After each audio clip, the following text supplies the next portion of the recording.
କହିବା ଚାଉଳିଆଗଞ୍ଜ ଆଇଆଇସି ରହିଥିଲେ ବିୟୁଟି ମହାନ୍ତି ତାଙ୍କର ଜୀବନ୍ତ ଅବସ୍ଥାରେ ମୃତଦେହ ମିଳିଛି ତାଙ୍କ କ୍ୱାର୍ଟରରୁ କ'ଣ ରହିଛି ମୃତ୍ୟୁର କାରଣ ଯଦିଓ ଅସ୍ପଷ୍ଟ ରହିଛି କିନ୍ତୁ ଇଏ ଗୋଟିଏ ବଡ଼ ଦୁଃଖଦ ଘଟଣା କହିବା ଆଜି ସକାଳୁ ଯେତେବେଳେ ଖବର ଚାରିଆଡ଼େ ଖେଳି ଯାଇଥିଲା ଏହାପରେ ସମସ୍ତେ ଗୋଟେ ଶୋକାକଳ ପରିବେଶ ରହିଛି ମୋ ସହିତ ଅଛନ୍ତି ପୂର୍ବତନ ବିଧାୟକ ପ୍ରଭାତ ବିଶ୍ୱାଳ ଅଛନ୍ତି ଆମେ ସାର୍ ଇଏ ଗୋଟେ ଦୁଃଖଦ ଖବର ବୋଲି କହିବା ଆପଣ ଅନେକ ଥର ତାଙ୍କ ସାଙ୍ଗରେ ମିଶିଛନ୍ତି କିନ୍ତୁ ଯେତେବେଳେ ଆଜି ଖବର ପାଇଲେ କେତେ ମର୍ମାହତ ଅଛି ମୁଁ ଅତ୍ୟନ୍ତ ଦୁଃଖିତ। କାଲି 3ଟା ବେଳେ ଆଇଆଇସି ଚାଉଳିଆଗଞ୍ଜ ବିୟୁଟି ମହାନ୍ତିଙ୍କ ସହିତ କଥା ହେଇଥିଲି ମହାନଦୀ ପାରରେ ଗୋଟେ ଇସ୍ୟୁରେ ସେ କହିଥିଲେ ରାତି 8ଟା ବେଳେ ଉଭୟ ପକ୍ଷକୁ ଡାକି ସମାଧାନ କରିଦେବେ ବୋଲି। ସକାଳୁ ଏକଥା ଶୁଣି ନିଜେ ମଧ୍ୟ ବିଶ୍ୱାସ କରିପାରୁନି ବିୟୁଟି ମହାନ୍ତି ଆଜି ନାହାନ୍ତି। ଏ ପ୍ରକାର ଏକ ଆତ୍ମହତ୍ୟା ଜଣେ କେହି ମାନେ ବିଶ୍ୱାସ କରିପାରୁନାହାନ୍ତି। ଜଣେ ଦକ୍ଷ ପୋଲିସ ମହିଳା ଅଧିକାରିଣୀ ଚାଉଳିଆଗଞ୍ଜରେ କିଛି ଦିନ ରହି ବହୁତ ସୁନାମ ଅର୍ଜନ କରିଥିଲେ। ଯେଉଁଠି ବି ଥିଲେ ସେ ସେଠି ସୁନାମ ଅର୍ଜନ କରିଛନ୍ତି। ଜଣେ ଦକ୍ଷ ମହିଳା ସ୍ପଷ୍ଟବାଦୀ ମହିଳା ଆଉ ନିଷ୍ଠାପର ଭାବରେ କାର୍ଯ୍ୟକ୍ରମ କରନ୍ତି। ମୁଁ ତାଙ୍କୁ କଲେଜ ପଢ଼ିଲା ବେଳୁ ଜାଣେ। ତାଙ୍କ ବାପା ତାଙ୍କ ପରିବାର ସହିତ ସଦର ବିଧାୟକ ଥିଲାବେଳେ ମୋର ସମ୍ପର୍କ ଡାହାଳିଆବାଗ ଘର କଟକ ସଦର ଥାନା ପାଖରେ। କିନ୍ତୁ ଏ ପ୍ରକାର ଏକ ବିୟକୁ ନିଜେ ମଧ୍ୟ ବିଶ୍ୱାସ କରିପାରୁନି। ଦେହ ଅସୁସ୍ଥ ସତ୍ତ୍ୱେ ଆସି ପହଞ୍ଚିଛି ପୋଷ୍ଟମର୍ଟମ ପାଖରେ ଆଉ ତାଙ୍କ ଅମର ଆତ୍ମା ପ୍ରତି ମୋର ଗଭୀର ଶ୍ରଦ୍ଧାଞ୍ଜଳି ଜଣାଉଛି। ପ୍ରଭୁ ଜଗନ୍ନାଥ ତାଙ୍କ ପରିବାରକୁ ସହାୟ ହୁଅନ୍ତୁ ଏତିକି କେବଳ ପ୍ରଭୁଙ୍କ ପାଖରେ କାମନା କରେ। ଦେଖନ୍ତୁ ଯେଉଁଭଳି ଭାବରେ ପ୍ରତିକ୍ରିୟା ରଖୁଥିଲେ କୋଉଠି ନା କୋଉଠି ଆଖି ଛଳଛଳ ହୋଇ ଉଠୁଛି ତ ଯାହା ବିଧାୟକ କହୁଥିଲେ ଅନେକ ଥର ତାଙ୍କ ସାଙ୍ଗରେ ମିଶିଛନ୍ତି କାଲି ବି ମଧ୍ୟ ସେ ତାଙ୍କ ସାଙ୍ଗରେ କଥା ହେଇଥିଲେ କିନ୍ତୁ ଏହାରି ଭିତରେ ଏଇ ଯେଉଁ ଗୋଟିଏ ବଡ଼ କଥା ଯଦି କହିବା ଯେତେବେଳେ ତାଙ୍କର ଏଇ ମୃତ୍ୟୁର ଖବର ତାଙ୍କୁ ମିଳିଛି କୋଉଠି ନା କୋଉଠି ସିଏ ନିଜେ ମର୍ମାହତ ଅଛନ୍ତି। ଦେଖନ୍ତୁ ପରିବାର ଲୋକ ବର୍ତ୍ତମାନ ଆସି ଧୀରେ ଧୀରେ ଏଠାରେ ପହଞ୍ଚୁଛନ୍ତି ଯେହେତୁ ଗୋଟେ କଟକରେ ବର୍ଷା ବି ମଧ୍ୟ ଚାଲିଛି ଏହାରି ଭିତରେ ଜଣକ ପରେ ଜଣେ ଏ ଖବର ପାଇ ଏଠାରେ ପହଞ୍ଚୁଛନ୍ତି ଏବଂ ଇଏ ଗୋଟିଏ ପୋଲିସ ଡିପାର୍ଟମେଣ୍ଟରେ ଗୋଟିଏ ବଡ଼ ଦୁଃଖଦ ଘଟଣା ମୋ ସହିତ ଶୀତମ ଭାଇ ବି ଅଛନ୍ତି। ଶୀତମ ଭାଇ ଗୋଟେ ବହୁତ ବଡ଼ ଦୁଃଖଦ ଘଟଣା ଆପଣ ବି ଅନେକ ଥର ତାଙ୍କ ସାଙ୍ଗେ ମିଶିଛନ୍ତି ଯେତେବେଳେ ଆଜି ଖବର ପାଇଲେ କେତେ ମର୍ମାହତ ମୁଁ ସତରେ ହେଉଛି ମର୍ମାହତ କାରଣ ତାଙ୍କ ସହିତ ବହୁବାର ମୋର ଏମିତି ବିଭିନ୍ନ କାର୍ଯ୍ୟକ୍ରମ ମାଧ୍ୟମରେ ଦେଖା ହୁଏ।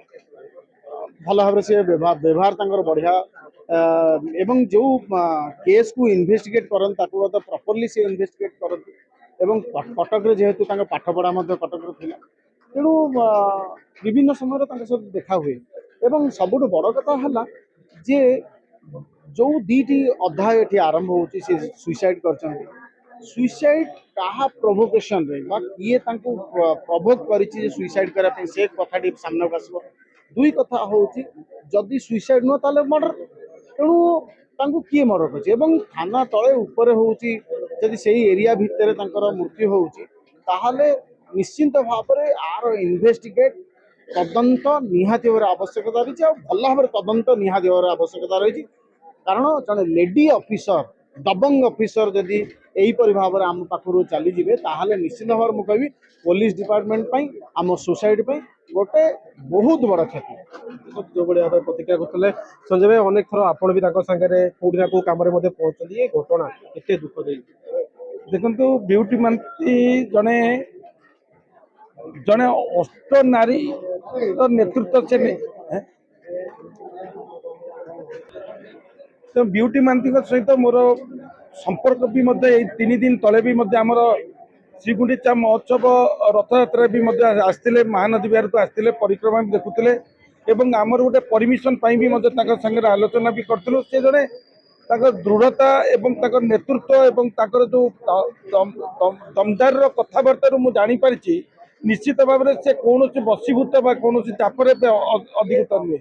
ତେଣୁ ଏଇ ଯେଉଁ ଅପମୃତ୍ୟୁ ଯୋଉଟା ହେଇଛି ଏବଂ ଏ ଘଟଣାର ତଦନ୍ତ ପରେ ଜଣାପଡ଼ିବ କାରଣ ସେ ଜଣେ ରେଭେନ୍ସାଭିଆନ୍ ତାଙ୍କ ବାପା ବି ଜଣେ ମିଲିଟାରୀ ଅଫିସର ତେଣୁ ତାଙ୍କ ପାଖରେ ସେ ଶକ୍ତି ଅଛି ସବୁ ଯେଉଁ ନାରୀ ଶକ୍ତିର ଯେଉଁ ଗୁଣବତ୍ତା ରହିବା କଥା। এই ଯେଉଁ ଆତ୍ମହତ୍ୟାଟାକୁ ମୋତେ ଏତେ ସହଜରେ ମୁଁ ବିଶ୍ୱାସ କରିପାରୁନି। ଏ ଆତ୍ମହତ୍ୟା ବି ମଧ୍ୟ ହେଇନଥିବ ଏ ପାଖକୁ ତଦନ୍ତ କଲେ ନିଶ୍ଚିତ ଭାବରେ ଜଣେ ଏଇ ଜଣେ ମାନେ ଅଫିସର ସେ ଅଫିସରଙ୍କ ଭିତରେ ସେଭଳି କୌଣସି ମାନେ ମୁଁ ଦେଖିଛି ସେ ଆତ୍ମହତ୍ୟା ନୁହେଁ।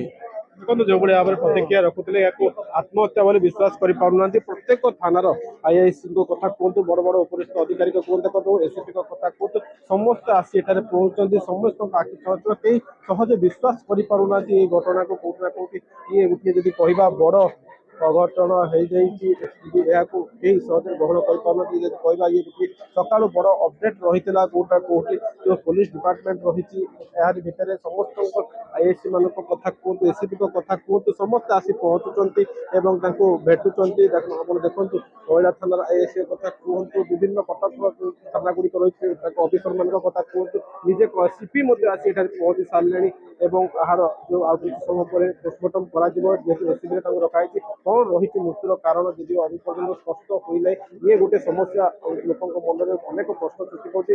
ଥାନା ଉପରେ ଯେତେବେଳେ ତାଙ୍କ କ୍ୱାର୍ଟର ଥିଲା କେମିତି ଆଙ୍କର ମୃତ୍ୟୁ ଘଟିଲା କିଏ କୌଣସି ଚାପରେ ଥିଲେ କି କିଏ ଏହା ପଛରେ ମାଷ୍ଟର ମାଇଣ୍ଡ ରହିଛି ଏ କଥା ପରବର୍ତ୍ତୀ ସମୟରେ ଯେହେତୁ ଜଣାପଡ଼ିବ ଆଜି କହିବା ଇଏ ଗୋଟିଏ ବଡ଼ ଦୁଃଖଦ ଘଟଣା କଟକରେ ଆଉ ଚାଉଳିଆଗଞ୍ଜରେ ଯେ ଆଇଏସି ବିୟୁଟି ମହାନ୍ତି ତାଙ୍କର ମୃତ୍ୟୁ ହୋଇଛି। କଟକରୁ ଜିତେନ୍ଦ୍ର ପ୍ରସାଦ, MBC TV।